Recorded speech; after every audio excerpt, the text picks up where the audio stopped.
Hi everyone. One thing I love is seeing everybody's board game collections, and although this channel initially started seemingly dedicated to Return to Dark Tower, that's not all I play and collect, so just thought I'd kind of take you through some of the things I own. This is not complete. I don't have unlimited space, but starting off here is Lord of the Rings, the card game. I do have the revised core set. I had 3 cores previously. I've got everything sleeved by Sphere for player cards, and up there is neutral, the unlabeled one, and here are all the cards for the various scenarios. I do have everything for this game except the nightmare packs, because the one thing this game doesn't need to be is harder. Wonderful, wonderful game if you like LCGs.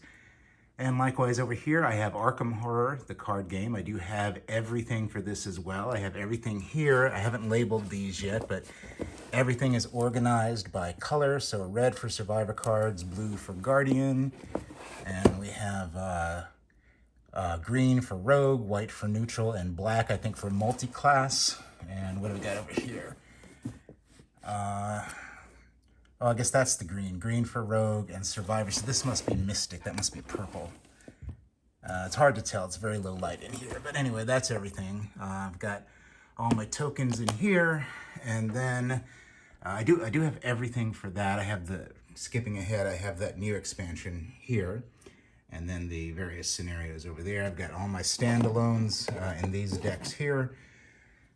All right, Gloomhaven, I have everything so far for that. There's the base game, here's Jaws of the Lion, here's the expansion, what is it, Forgotten, what's it called? Forgotten Circles, which I still have in shrink wrap because I'm nowhere near through Gloomhaven, though I do have Frosthaven coming, so I ought to get busy on that. Okay, over here, this folder actually is all the tiles for Gloomhaven. I do have a organizer in here, but the tiles, they will fit, but I think they fit a little bit better and they're easier to find in this binder. Got a little action figure here. I like my Universal Monsters and my sci-fi. This is Cthulhu Death May Die. I got the Kickstarter for that all in, except for the giant, like the 3-foot tall Cthulhu statue, which I did not get, but I got everything else, including extra dice and this extra investigator, which is fine, but this game has so many investigators already in it. Moving down here, all right, some books here that aren't game related, but starting here, you see I'm into classic film a lot, got a lot of silent film and classic horror stuff, but I got the first 3 D&D boxes. I have the Rules Cyclopedia, so for basic D&D, and then here's AD&D first edition up to about here.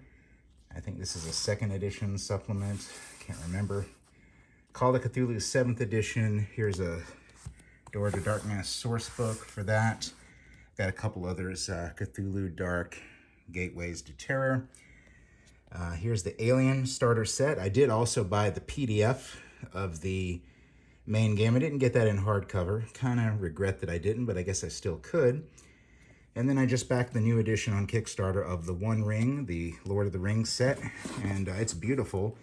There was an issue, though, that one of the dice is misprinted, and so the publishers are going to be sending out a replacement die soon. So because of that, I haven't yet delved too deep into it, but it's beautiful what I see. Here's the 5th edition AD&D books with the screen, and this is kind of a little oddity over here. AD&D, these are 2 old video games from the 80s that came out for the Intellivision. One was just called Advanced Dungeons and Dragons, and then they had a sequel, Advanced Dungeons and Dragons Treasure of Tarman.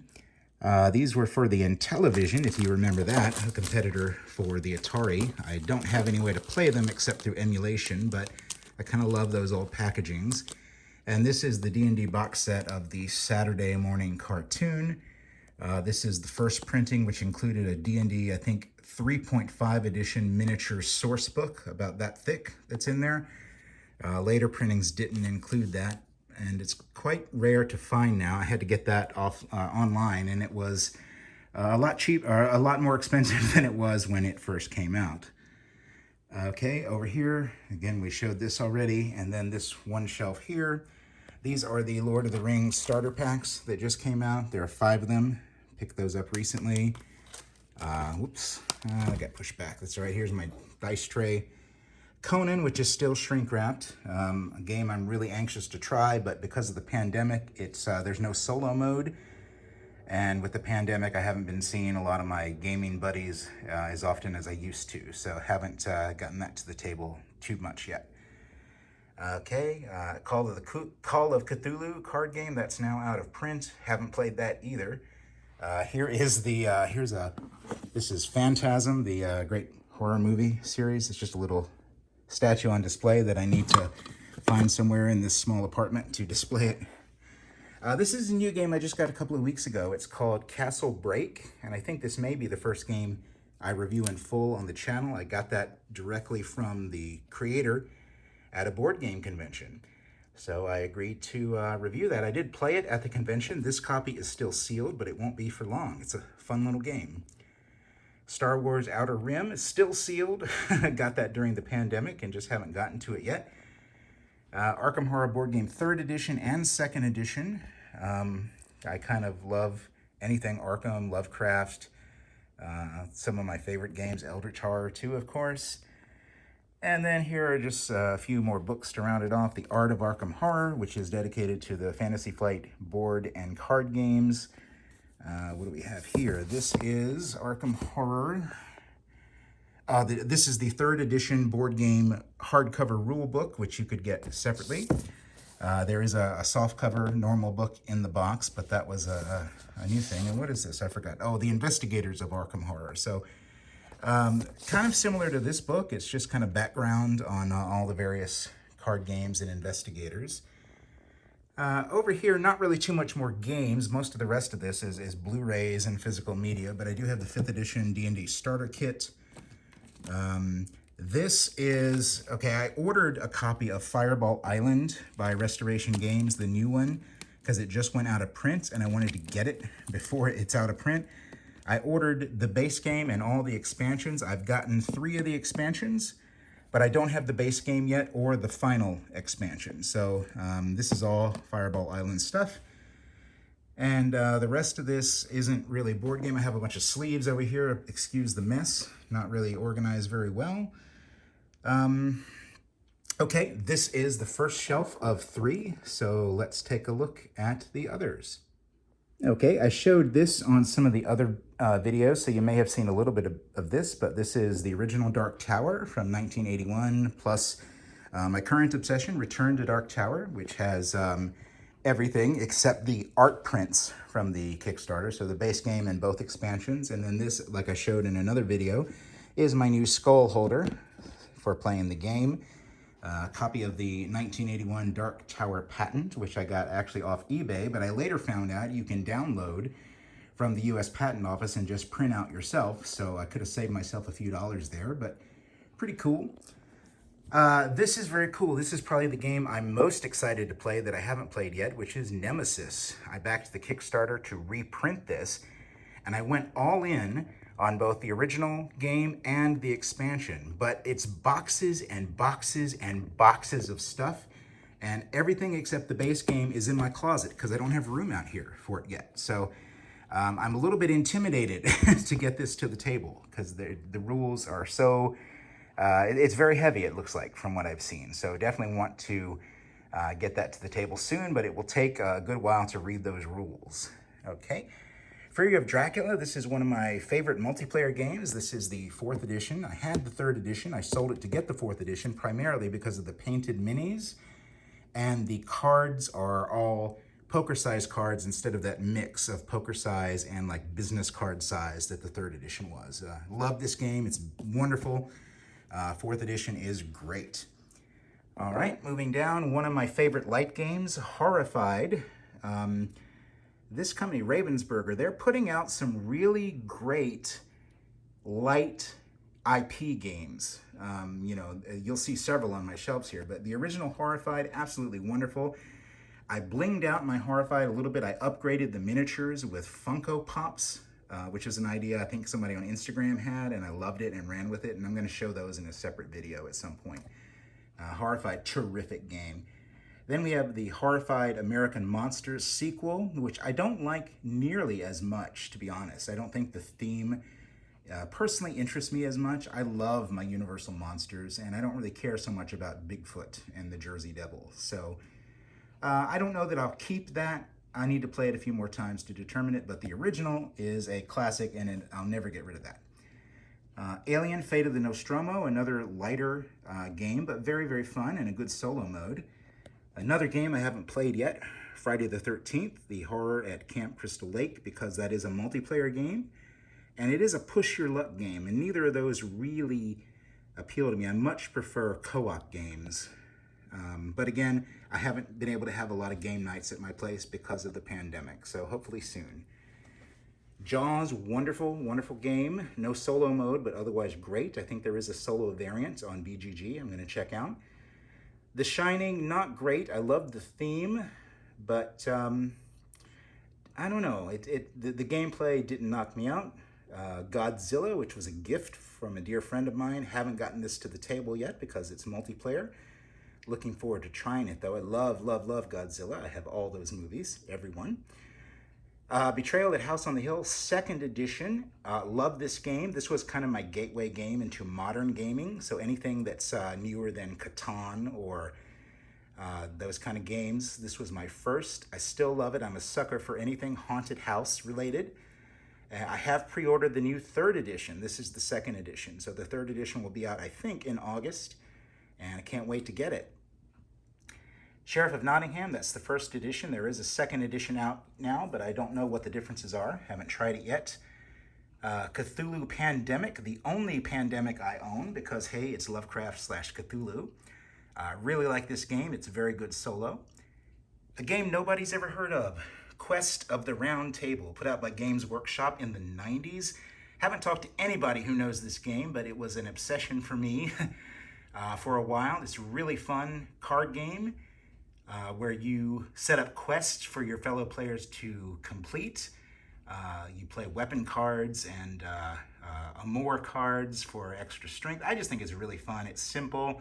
You can play it with any age, and it's tons of fun. Ravine, this was a game that I like a lot. It's kind of a survival on the island game. I do have the expansion in there, which adds spirits. I've not played the expansion, but I love it in the base game. And here's a game for you classic computer game fans. If you've ever played Colossal Cave or Adventure, as it was sometimes called, it was adapted to a board game a while back on Kickstarter.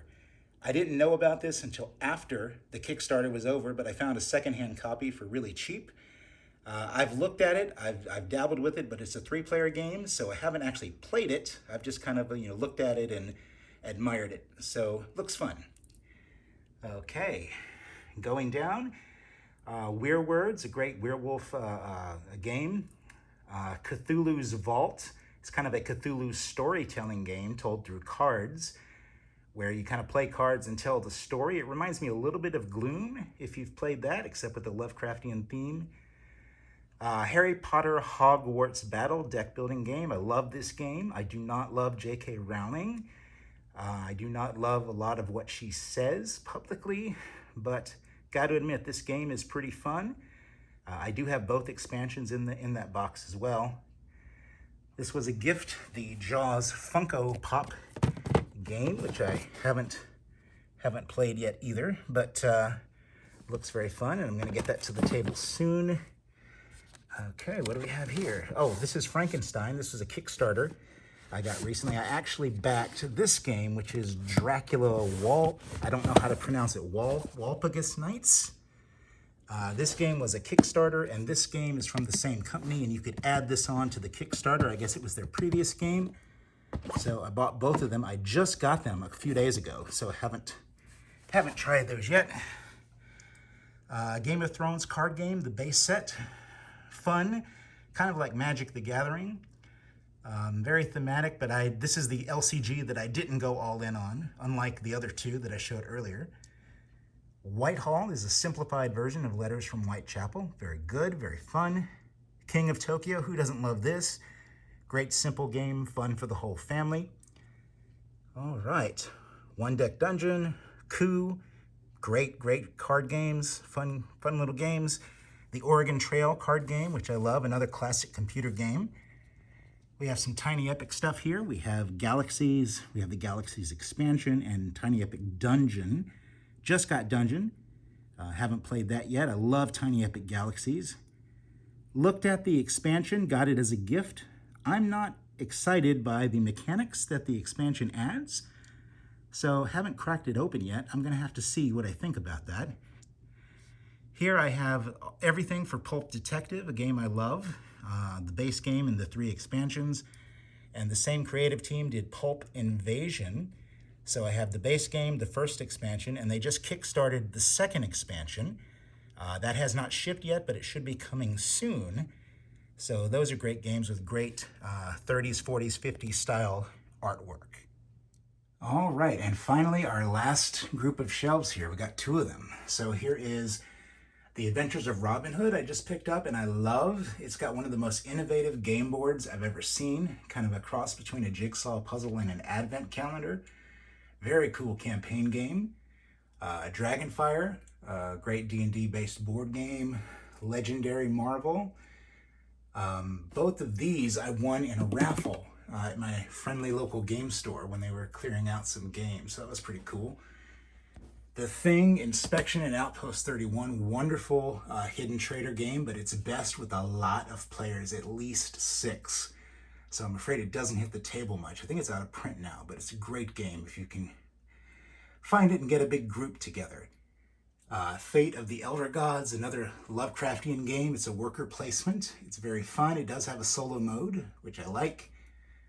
Valley of the Kings, a relatively rare competitive game I own. Most of my stuff is co-op, but this was the Kickstarter for the deluxe size edition with all the expansions. I do really like this. It is one of my favorite competitive card games. The Lord of the Rings board game, which is an oldie but a goodie. I think a lot of people love this one and know it. Last Friday, which is loosely based on Friday the 13th. It is kind of an unauthorized ripoff with similar mechanics. It has a campaign. It is hidden movement, so you can't play it solo, which is too bad. I really would like to get that to the table more often. And then here I have this is I think it's the most recent Mansions of Madness expansion. It's the last one I got. I'm going to skip down here. I have everything Mansions of Madness. These are all the tiles in here. I have them sorted by symbol. Here's the base game. And then these 3 boxes here have all the miniatures sorted. So between all of this, I have everything for Mansions of Madness. I haven't taken the shrink wrapped off this expansion, but everything else has been organized and put away. Last Night on Earth, first edition. Very fun zombie game. Wrath of a Chardalon, another Dungeons and Dragons board game. Haven't got this one to the table yet, but my girlfriend unpacked it and played it solo one day and seemed to like it. I haven't tried it yet. This is Escape from Dark Castle. This is the big box, which was available through Kickstarter. I actually got it through the company's retail store later, but it's the base game, all 3 expansions, and all of the various add-ons. This is a very simple dice rolling game, which I think is very fun, a great little dungeon crawler. Really like that game. Okay, Mage Knight, the Ultimate Edition, still shrink wrapped. I've watched some playthroughs of this, and it just seems really complicated and very intimidating, so haven't cracked that. The Ultimate Edition does have all the expansions in there, and one of these days I'm gonna sit down and learn it. Here's another game I won in a raffle. This is Codenames. It's the Giant Edition. It's too big for me to take it down with one hand, but it's really huge. It's giant-sized tiles, not, in Codenames regular, all the cards are like business card size, and here they're like index card size on thick cardboard. And it does have the various expansions in there, the Disney one, I think, and all the others. Codenames Duet is in there too, giant size. Betrayal Legacy, and this is a sad story here. I began playing this with a group of friends right at the start of the pandemic, and we played 3 or 4 games, and then the pandemic shut everything down, and we didn't see each other for over a year, and one of the group moved away, and now you know, I don't know what to do because you can't really start it over easily. And I don't think any of us remember where we were to pick it up. And again, one now lives 200 miles away. So one thing I don't like about legacy games, it's very, very difficult to restart it. If something goes wrong, so I'm kind of stuck with this. I can't start it back at the beginning. I can't really give it away. I don't know what I'm going to do with that, which is too bad because I loved it, loved it, loved it. And the last shelf here, I have Boss Monster 1 and 2, which I enjoy, but they don't hit the table much. I don't know that I'm going to keep those long term. Expansion for King of Tokyo. This is the Halloween one, Halloween expansion. One of my favorite games here, Legendary Alien Encounters. I cannot get enough of that. I got both expansions in there, everything in the base box. I picked up this used copy of Legendary Predator, which is good, but not as good as Alien. Love that game. I got 2 copies of Flux, the Cthulhu Flux and the Monster Flux. Okay, The Mind, everyone loves The Mind, right? A fun little card game. Arkham Noir, which I don't love. Cards Against Humanity, everybody needs a copy of that to have. And then this was a Kickstarter, Muffin Time, a very, very silly card game that everyone loves. It's from the creators of Asdef Movie on YouTube, if you've ever seen those silly little animations. I'm not going to take this down, but this is another Kickstarter. It's the Quest Calendar 2001, which is an RPG that lasts the whole year. You play it solo, and each day you take a page off the calendar and you roll some dice and you do some things and you make a choice. And I played through the 2021. I do have the 2022 calendar. It's on my desk in my office because I'm still playing that, so it's not here on my shelf. And I've already kickstarted the 2023 calendar for next year. This is a cool little mint tin game I got called Gate, which is, I think it's 18 cards or something ridiculously small like that. I got that off Game Crafter. It's very cheap. It's very fun. Over here, what do I have? Let me move this. Oops, missed. These, okay, I collect playing cards that are horror themed. So I have Great Pumpkin Charlie Brown, I have Nightmare on Elm Street, Texas Chainsaw, Friday the 13th, and Halloween. So those are just regular old playing cards. And this is a card game called Paperback Dungeon, which I just got from Game Crafter. It looks very cool. Haven't played it yet. Overkill. I bought that to play with a friend of mine who sadly passed away, so I haven't gotten that to the table lately. But that's a fun little card game with a slasher movie theme. Here's another Kickstarter I backed called Postcard Dungeon. Postcard, is that upside down? I can't tell. Yeah, Postcard Dungeon. It's a little game you play with coins. Very simple, but kind of fun. All right, we're almost done. Here we have, one of these is Gloom with all the expansions except for the brand new one, the one that just came out that they just kickstarted. I don't have that one, but this is everything else for Gloom. And this is an indie game I bought at a convention called Necronomicards, which is a Lovecraft-themed dueling card game, plus its expansion, Necronomicards 2. So I have those in there. Those are big, like tarot-sized cards. And then just to round things up, I got Hero Quest, the recent repressing of that, plus the various expansions from the Kickstarter. And then we covered already Mansions of Madness. And then I got this copy of Risk at a flea market, but it seems to be missing parts, so probably not gonna keep that. And there's a few more games over here, but these belong to my girlfriend and or her daughter. So yeah, these are not games that are mine, but we have some simple little card games here. Several versions of Monopoly. My girlfriend plays Magic, I do not. And, you know, some classic games like Sorry and whatnot. So that's not everything I own, but it's everything I've got currently out. I have some more stuff in storage. So thanks for watching.